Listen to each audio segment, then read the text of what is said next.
നമ്മൾ സൂക്ഷിക്കേണ്ടത് ഈ അമീബ നമ്മുടെ തലച്ചോറിലെത്താതെ നോക്കണം എന്നുള്ളതാണ് നമുക്ക് ചെയ്യാനുള്ളത്.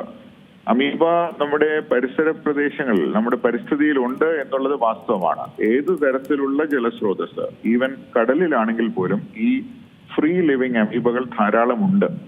ഈ ഫ്രീ ലിവിങ് അമീബകളിൽ ചിലതാണ് ഈ രോഗാണുക്കളായിട്ട് മാറുന്നത്.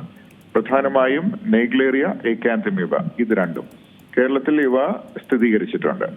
അതിൽ അതിശയപ്പെടാനില്ല. ഞാൻ പറഞ്ഞതുപോലെ പരിസ്ഥിതിയിലുള്ള ജീവികളാണ് ഇവയൊക്കെ. നമുക്ക് ചെയ്യാനാകുന്നത് നമ്മുടെ ശരീരത്തിനുള്ളിലേക്ക് ഇവയെ കയറ്റാതിരിക്കുക. അതിന് ഏറ്റവും പ്രധാനമായിട്ടുള്ള ഒരു കാര്യം ചെയ്താൽ മതിയാവും. നമ്മുടെ മൂക്കിന്റെ ഉള്ളിലേക്ക് അമിതമായിട്ട് വെള്ളം കയറാൻ അനുവദിക്കാതിരിക്കുക. പലരും പല ആവശ്യങ്ങൾക്കായിട്ട് മൂക്കിലേക്ക് വെള്ളം കയറ്റി വിടാറുണ്ട്. ചിലർക്ക് ഒരു ശീലമുണ്ട്, മൂക്കിനുള്ളിലേക്ക് വെള്ളം ഒഴിക്കുന്ന ശീലമുണ്ട്. ചിലർ അതിനകത്ത് കഴുകുന്ന ശീലമുണ്ട്. ഇതൊന്നും ശാസ്ത്രീയമായിട്ടുള്ള കാര്യമല്ല, അനാരോഗ്യകരമായിട്ടുള്ള വസ്തുതകളാണ്. ഇനി വളരെ അപൂർവമായിട്ട് ഡോക്ടറുടെ നിർദ്ദേശത്തിൽ ചിലപ്പോൾ ചില കാര്യങ്ങൾ ചെയ്യേണ്ടി വന്നേക്കാം. അത് തിളപ്പിച്ചാറിച്ച് അല്ലെങ്കിൽ ഡിസ്റ്റിൽഡ് പ്യുവർ വാട്ടർ കൊണ്ട് മാത്രം ഡോക്ടറുടെ നിരീക്ഷണത്തിൽ, ഉപദേശത്തിൽ മാത്രം ചെയ്യേണ്ട കാര്യമാണ്. അല്ലാതെ പൊതുജനങ്ങൾ യാതൊരു കാരണവശാലും മൂക്കിനുള്ളിലേക്ക് വെള്ളം കടത്തി വിടരുത്. ഇതിന്റെ പ്രധാനപ്പെട്ട കേസ് റിപ്പോർട്ടുകൾ ഇന്ത്യക്ക് പുറത്ത് പബ്ലിഷ് ചെയ്തിട്ടുണ്ട്, അമേരിക്കയിലും മറ്റുമൊക്കെ. 2 കേസുകൾ ഓർമ്മ വരുന്നത്. ഒന്ന് ഒരു സ്ത്രീയുടേതാണ്, അത് ഈ വർഷം പബ്ലിഷ് ചെയ്തതാണ്. അവർ ഹാബിച്വലായിട്ട്, അതായത് അവരുടെ മൂക്കിനുള്ളിലേക്ക് ഈ ഫിൽറ്റർ പോലെയുള്ള ഒരു സംഗതി ഉപയോഗിച്ച് വെള്ളം കടത്തിവിടുകയും മൂക്ക് കഴുകുകയും ചെയ്യുന്ന ശീലമുണ്ടായിരുന്ന സ്ത്രീയാണ്. അത് ഒരു RV എന്നുള്ള റിക്രിയേഷണൽ വെഹിക്കിളിലാണ് ഈ സംഭവം നടക്കുന്നത്. ടാപ്പ് വാട്ടർ ആണ് അവരുപയോഗിച്ചത്. മറ്റൊരു സംഭവം നടക്കുന്നത് ഏതാനും വർഷങ്ങൾക്ക് മുമ്പ്.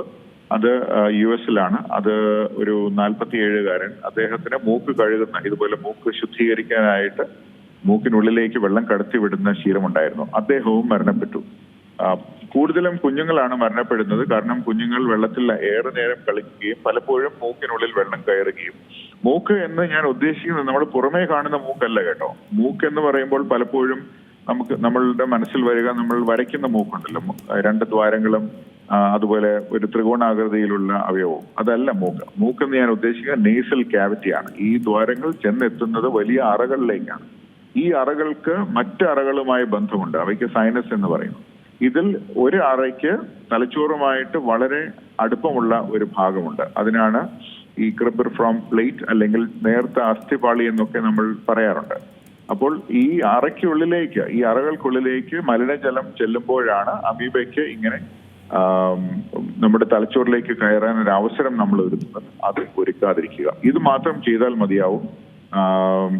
പൊതുവെ നമ്മുടെ കുളങ്ങളും മറ്റും വൃത്തിയായി സൂക്ഷിക്കേണ്ടത് നല്ലതാണെങ്കിലും അതിൽ നിന്നും അമീബയെ നമുക്ക് അവിടെ നിന്ന് ഇല്ലാതാക്കാൻ സാധിക്കുകയില്ല എന്നേക്കുമായിട്ട്. അതുകൊണ്ട് അത് നമ്മൾ മനസ്സിലാക്കണം. പരിസ്ഥിതി വൃത്തിയാക്കണം എന്നുള്ളത് ശരിയാണെങ്കിലും രോഗം വരാതിരിക്കണമെങ്കിൽ മൂക്കിലേക്ക് വെള്ളം കയറ്റി വിടാതിരിക്കണം. ഇതാണ് അതിന്റെ വാസ്തവം. മറ്റൊരു കാര്യമുള്ളത്, ഇതിലിപ്പോൾ ജലസ്രോതസ്സുകളിൽ നിന്നും ഈ രോഗം വരുമെന്നുള്ളൊരു കണ്ടെത്തലാണല്ലോ. അപ്പോൾ പ്രത്യേകിച്ചും ഈ കുളം പോലെയുള്ള ജലസ്രോതസ്സുകൾ എന്നായിരുന്നു കരുതിയിരുന്നത്. പക്ഷേ ഇതിപ്പോൾ 3 മാസം പ്രായമുള്ളൊരു കുഞ്ഞിന് ഈ രോഗമുണ്ട്. അതെങ്ങനെയെന്നുള്ളതിലൊരു വ്യക്തത വരേണ്ടതില്ലേ? അതെ, അത് ആ കുഞ്ഞിനെ പരിചരിച്ച വ്യക്തികളോട് വേണം ഈ കാര്യം അന്വേഷിക്കാനായിട്ട്. ഈ കുളത്തിൽ മാത്രമല്ല ഈ അമീബകൾ ഉള്ളത്. നമ്മുടെ പൈപ്പ് വെള്ളത്തിലും കുപ്പിയിൽ വെച്ചിരിക്കുന്ന വെള്ളത്തിനും അതുപോലെ വാട്ടർ ഹീറ്ററിനകത്തും സ്വിമ്മിംഗ് പൂളിലും ബാത്ത് ടബിലും അതുപോലെ വാഷ് ബേസിന്റെ അടിയിലും നമ്മുടെ വാട്ടർ ഫിൽറ്ററിലും എല്ലാ സ്ഥലങ്ങളിലും ഇപ്രകാരമുള്ള അമീബകൾ ജീവിക്കുന്നുണ്ട്. അത് പ്രകൃതിയുടെ നിയമമാണ്. അതങ്ങനെയാണ്. അവരുടെ ജീവിതം അങ്ങനെയാണ്. അവയെ നമുക്ക് പൂർണ്ണമായിട്ട് ഇല്ലാതാക്കാൻ സാധിക്കുകയില്ല. അതുകൊണ്ടാണ് ഞാൻ പറഞ്ഞത്, നമ്മളുടെ ഉള്ളിലേക്ക് അവയെ കയറ്റി വിടാതിരിക്കാൻ നമ്മൾ ഓരോരുത്തരും ജാഗരൂകരാകണം. മൂക്ക് കഴുകുന്ന അല്ലെങ്കിൽ മൂക്കിനുള്ളിലേക്ക് വെള്ളം ഒഴിക്കുന്നത് യാതൊരു കാരണവശാലും ചെയ്യാൻ പാടുള്ളതല്ല. Unless it is under medical supervision. അതായത് ക്വാളിഫൈഡ് ആയിട്ടുള്ള ചില വ്യാജന്മാർ ഇങ്ങനെ ചെയ്യുന്നതായിട്ട് ഞാൻ മനസ്സിലാക്കുന്നുണ്ട്. അത് വ്യാജ ചികിത്സയാണ്. ഞാൻ പറയുന്നത് ക്വാളിഫൈഡ് ആയിട്ടുള്ള ഒരു ENT സ്പെഷ്യലിസ്റ്റിന്റെ സ്ട്രിക്റ്റ് ആയിട്ടുള്ള മേൽനോട്ടത്തിൽ മാത്രം ചെയ്യേണ്ട ഒരു കാര്യമാണ് മൂക്കിനകത്തേക്ക് പ്യൂരിഫൈഡ് വാട്ടർ കയറ്റുക. അത് പൊതുജനങ്ങൾ ചെയ്യാൻ പാടുള്ളതല്ല.